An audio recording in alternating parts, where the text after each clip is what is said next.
Pepper chicken செய்கிறதுக்கு வந்து ஒரு ஒரு ஸ்பூன் சோம்பு, ஒரு ஸ்பூன் ஜீரகம், 1 1/2 ஸ்பூன் மிளகு, 1 ஸ்பூன் தனியா போட்டு நல்லா ட்ரை ரோஸ்ட் பண்ணிக்கிட்டு, அதை நல்லா மிக்சியில் பவுட்ரு பண்ணிக்க வேண்டியதுதான். எண்ணெய் ஊற்றாமல் ட்ரை ரோஸ்ட்டு தான் பண்ணணும். நல்லா இந்த மாதிரி பொரிஞ்சதும் ஆறுனதுக்கப்புறம் மிக்சியில் பவுட்ரு பண்ணி தனியாக வச்சுக்கோங்க. அதுக்கப்புறம் சிக்கன் 1 கிலோ அல்லது 3/4 கிலோ எடுத்துக்கிட்டு கடாயில் எண்ணெய் ஊற்றிட்டு, அதுக்கப்புறம் பட்டை, கிராம்பு, ஏலக்காய் 2 போட்டு அது பொரிஞ்சதும் பெரிய வெங்காயம் பொடியாக வெட்டி வச்சுக்கோங்க.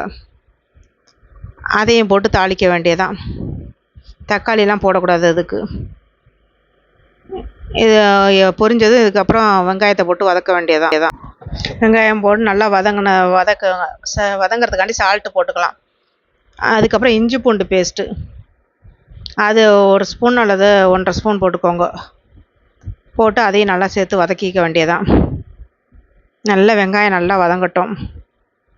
நான் வெங்காயம் வதங்கிறதுக்காண்டி சால்ட்டு போட்டு அது கூட வந்து பச்சை மிளகா 2ம் வரமிளகாவும், அப்படியே நீங்கள் கீரைலாம் தேவையில்ல, வரமிளகா 2ஆக உடச்சிக்கோங்க, பச்சை மிளகா முழுசாக போட்டுக்கோங்க. போட்டு இந்த வெங்காயத்தோட நல்லா வதக்கிக்கோங்க.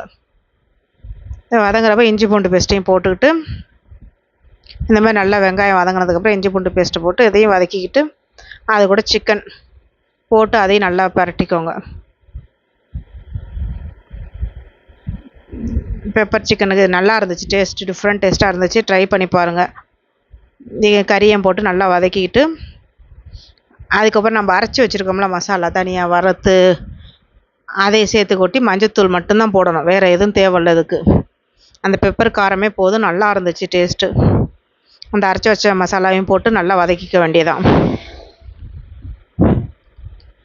உங்களுக்கு சாலிடாக வேணும்னா தேங்காய் கொஞ்சம் அரைச்சி ஊற்றிக்கலாம். நான் தேங்காய்லாம் போல் ட்ரையாக வறுவலுக்குன்றதுனால தேங்காய்லாம் போடாமல் தான் பண்ணியிருந்தேன்.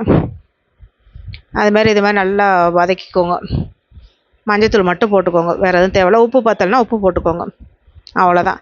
தண்ணி ஊற்றி வேக வச்சுட்டு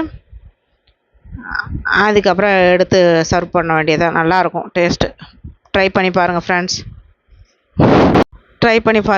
நல்லாயிருக்கும்.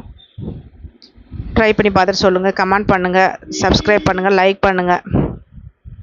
வீடியோ ஃபுல்லாக பாருங்கள், ஸ்கிப் பண்ணாமல் பாருங்கள். தேங்க்யூ. லாஸ்ட்டாக கொத்தமல்லி போட்டு இறக்கிக்க வேண்டியதான்.